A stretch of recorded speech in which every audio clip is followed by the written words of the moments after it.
नमस्कार। रूहिका शर्मा चैनल में आप सभी का स्वागत है। आज की हमारी कहानी के लेखक हैं हरिशंकर परसाई जी, जिनकी कहानी का नाम है टॉर्च बेचने वाले।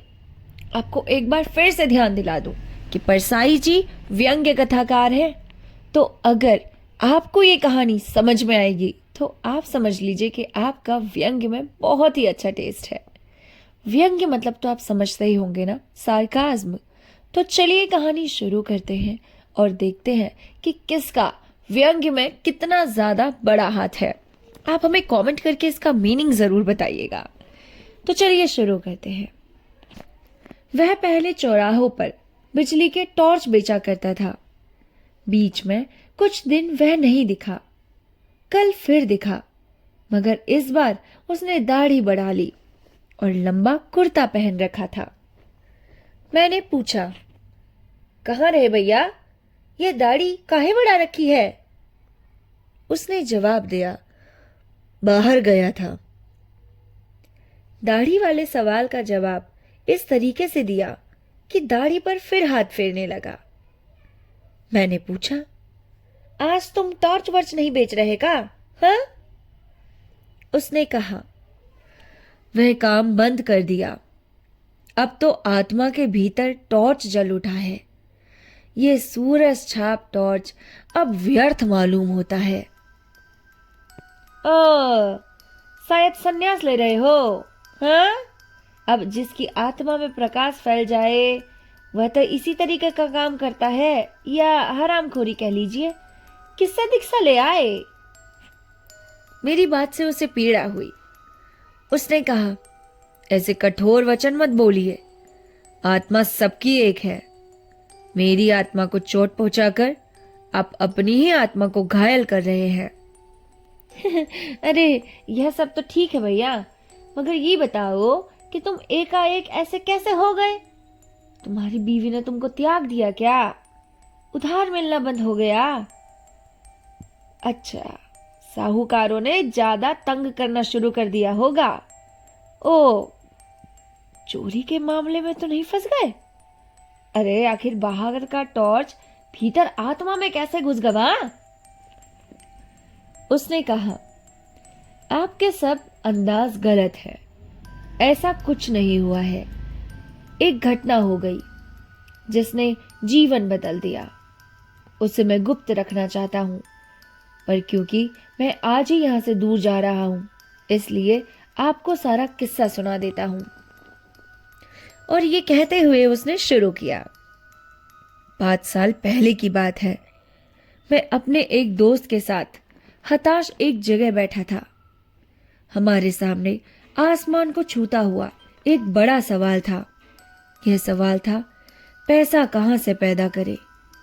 हम दोनों ने उस सवाल की एक एक टांग पकड़ी और उसे हटाने की कोशिश करने लगे। हमें पसीना आ गया, पर सवाल हिला ही नहीं। दोस्त ने कहा, यार, इस सवाल के पांव जमीन में गहरे गड़े हैं। यह उखड़ेगा नहीं, इसे टाल जाए। हमने दूसरी तरफ मुंह कर लिया, पर वह सवाल हमारे सामने फिर आकर खड़ा हो गया। तब मैंने कहा, यार, ये सवाल टलेगा नहीं, चलो इसे हल कर दे। पैसा पैदा करने के लिए कुछ काम धंधा करे। हम इसी वक्त अलग अलग दिशाओं में अपनी अपनी किस्मत आजमाने चले जाते हैं, और 5 साल बाद ठीक इसी तारीख को इसी वक्त हम यहां मिलेंगे। तो दोस्त ने कहा, यार, साथ क्यों ना चले? नहीं, किस्मत आजमाने वालों को जितनी पुरानी कथाएं मैंने पढ़ी हैं, सब में वे अलग अलग दिशा में जाते हैं। साथ में जाने वालों में किस्मत में टकरार टूटने का डर रहता है। तो साहब हम अलग अलग चल पड़े। मैंने टॉर्च बेचने का धंधा शुरू कर दिया। चौराहे पर या मैदान में लोगों को इकट्ठा कर लेता।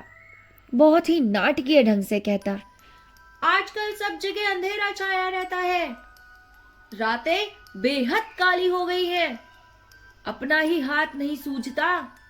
आदमी को रास्ता नहीं दिखता। वह भटक जाता है। अपने पांव कांटों से बंध जाते हैं और गिरता है। उसके लहूलुहान पांव हो जाते हैं। उसके आसपास भयानक अंधेरा है। शेर और चीते घूम रहे हैं चारों तरफ। सांप जमीन पर रेंग रहे हैं। अंधेरा सबको निगल रहा है। अंधेरा घर में भी है, अंधेरा बाहर भी है। आदमी रात को पेशाब करने उठता है और सांप सांप उसका पांव पकड़ लेता है। सांप उसे डस लेता है और वह मर जाता है। आपने तो देखा ही है साहब कि लोग मेरी बातें सुनकर कैसे डर जाते थे। भर दोपहर में वे अंधेरे के डर से ही कांपने लगते थे। आदमी को डराना कितना आसान है। लोग डर जाते तब मैं कहता, भाइयों यही सही है कि अंधेरा है मगर प्रकाश भी तो है। वही प्रकाश मैं आपको देने आया हूं। हमारी सूरज छाप टॉर्च में वह प्रकाश है जो अंधकार को दूर भगा देता है। इसी वक्त सूरज छाप टॉर्च खरीदे और अंधेरे को दूर करे। जिन भाइयों को चाहिए हाथ ऊंचा करे। साहब मेरे टॉर्च बिक जाते और मैं मजे में जिंदगी गुजारने लगा। वायदे के मुताबिक ठीक 5 साल बाद मैं उस जगह पहुंचा जहां मेरे दोस्त से मुझे मिलना था। वहां दिन भर मैंने उसकी राह देखी मगर नहीं आया। क्या हुआ? क्या वो भूल गया या अब वो इस संसार में नहीं है? मैं उसे ढूंढने निकल पड़ा। एक शाम जब मैं एक शहर की सड़क पर चल रहा था, मैंने देखा एक पास के मैदान में खूब रोशनी है और एक तरफ मंच सजा है। लाउड स्पीकर लगे हैं। आइए आइए आइए। मैदान में हजारों नर नारी श्रद्धा से झुके बैठे हैं। मंच पर सुंदर रेशमी वस्त्रों से सजे एक भव्य पुरुष बैठे हैं। खूब पुष्ट हैं, सवरी हुई दाढ़ी है और पीठ पर लहराते लंबे केश। मैं भीड़ के एक कोने में जाकर बैठ गया। भव्य पुरुष फिल्मों के संत लग रहे थे। उन्होंने गंभीर वाणी में प्रवचन शुरू किया। वे इस तरह बोल रहे थे जैसे आकाश के किसी कोने से कोई रहस्यमय संदेश उनके कान में सुनाई दे रहा है और फिर वो उसका भाषण दे रहे हैं। वे कह रहे थे, मैं आज मनुष्य को एक घने अंधकार में देख रहा हूं। उसके भीतर कुछ बुझ गया है। यह युग ही अंधकारमय है। यह सर्वाग्राही अंधकार संपूर्ण विश्व को अपने उदर में छिपाए बैठा है। आज मनुष्य इस अंधकार से घबरा उठता है। वो पथ भ्रष्ट हो गया है। आज आत्मा में भी अंधकार है। अंतर की आंखें ज्योतिहीन हो गई हैं। वे उसे भेद ही नहीं पाती। मानव आत्मा अंधकार में घुटनी है। मैं देख रहा हूं मनुष्य की आत्मा भय और पीड़ा से त्रस्त है। वो इसी तरह से बोलते गए और लोग स्तब्ध होकर उन्हें सुनते गए। मुझे तो हंसी छूट रही थी। 1-2 बार दबाते दबाते हंसी फूट गई और आसपास के श्रोताओं ने मुझे एक लंबी सी डांट लगाई। भव्य पुरुष के प्रवचन के अंत पर पहुंचते हुए कहने लगे, भाइयों और बहनों, डरो मत। जहां अंधकार है वहीं प्रकाश है। अंधकार में प्रकाश की किरण है, जैसे प्रकाश में अंधकार की किंचित कालिमा है। प्रकाश भी है। प्रकाश बाहर नहीं, उसे अंतर में खोजो। अंदर में बुझी हुई उस ज्योति को जगाओ। मैं तुम सबका उस ज्योति को जगाने के लिए आह्वान करता हूं। मैं तुम्हारे भीतर वही शाश्वत ज्योति को जगाना चाहता हूं। हमारे साधना मंदिर में आकर उस ज्योति को अपने भीतर जगाओ। साहब, अब तो मैं और खिलखिलाकर हंस पड़ा। पास के लोगों ने मुझे धक्का देकर भगा दिया। मैं भी ढीठ मंच के पास जाकर खड़ा हो गया। भव्य पुरुष मंच से उतरकर कार पर चढ़ रहे थे। मैंने उन्हें ध्यान से पास से देखा। उनकी दाढ़ी बड़ी हुई थी, इसलिए मैं थोड़ा झिझका, पर मेरी तो दाढ़ी नहीं थी। मैं तो उसी मौलिक रूप में था और उन्होंने मुझे पहचान लिया। बोले, अरे तुम? मैं पहचान कर बोलने ही वाला था कि उन्होंने मुझे हाथ पकड़ाकर कार में बिठा दिया। मैं फिर बोलने लगा तो उन्होंने कहा, बंगले तक कोई बातचीत नहीं होगी, वहीं ज्ञान चर्चा होगी। मुझे याद आ गया कि वहां उनका ड्राइवर है। बंगले पर पहुंचकर मैंने उसका ठाठ देखा। उसका वैभव को देखकर मैं थोड़ा झिझका, पर तुरंत ही मैंने उसे अपने दोस्त में घुलकर बातें शुरू कर दी।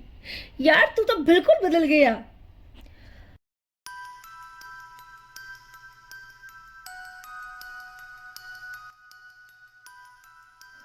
परिवर्तन जीवन का अनंत क्रम है, उसने गंभीरता से कहा। साले, फिलॉसफी मत बघार। ये बता कि तूने इतनी दौलत कैसे कमा ली, वो भी केवल 5 सालों में। तुम इतने सालों में क्या करते रहे, उसने मुझसे पूछा। मैंने कहा, अरे मैं तो घूम घूम कर टॉर्च बेचता रहा। सच बता, क्या तू भी टॉर्च का व्यापारी है? तुझे ऐसा लगता है क्या? क्यों लगता है भाई? अरे, जो बातें मैं कहता हूं वही तो तू भी कह रहा है। मैं सीधे ढंग से कहता हूं तो उन्हीं बातों को रहस्यमय ढंग से कहता है। अंधेरे का डर दिखाकर लोगों को टॉर्च बेचता हूं। तू भी अभी लोगों को अंधेरे का डर दिखा रहा था। तू भी जरूर टॉर्च बेचता है। उसने कहा, तुम मुझे नहीं जानते क्या? मैं टॉर्च को बेचूंगा? मैं साधु, दार्शनिक और संत कहलाता हूं। मैंने कहा, तुम कुछ भी कहलाओ, बेचते तो तुम टॉर्च हो। तुम्हारे और मेरे प्रवचन एक जैसे हैं।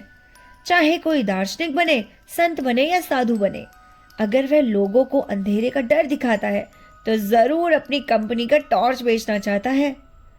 तुम जैसे लोगों के लिए हमेशा ही अंधकार छाया रहता है। बताओ, तुम्हारे जैसे किसी आदमी ने हजारों में कभी भी ये कहा है कि आज दुनिया में प्रकाश फैला है? हाँ, कभी नहीं कहा। क्यों? इसलिए कि उन्हें अपनी कंपनी का टॉर्च बेचना है। मैं खुद भर दोपहर में लोगों से कहता हूं कि अंधकार छाया है। बता, किस कंपनी का टॉर्च बेचता है? मेरी बातों ने उसे ठिकाने पर ला दिया। उसने सहज ढंग से कहा, अबे तेरी बात ठीक ही है, मेरी कंपनी नहीं है। अब देख, मेरी कंपनी नहीं है यार, सनातन है। मैंने पूछा, अच्छा कहाँ है तेरी दुकान? नमूने के लिए एक आध टॉर्च तो दिखा। सूरज छाप टॉर्च से ज्यादा बिक्री है क्या उसकी? अरे बता तो यार, मैं भी देखूंगा। सही लगा तो मैं भी सूरज छाप को छोड़कर दूसरा टॉर्च ले लूंगा यार।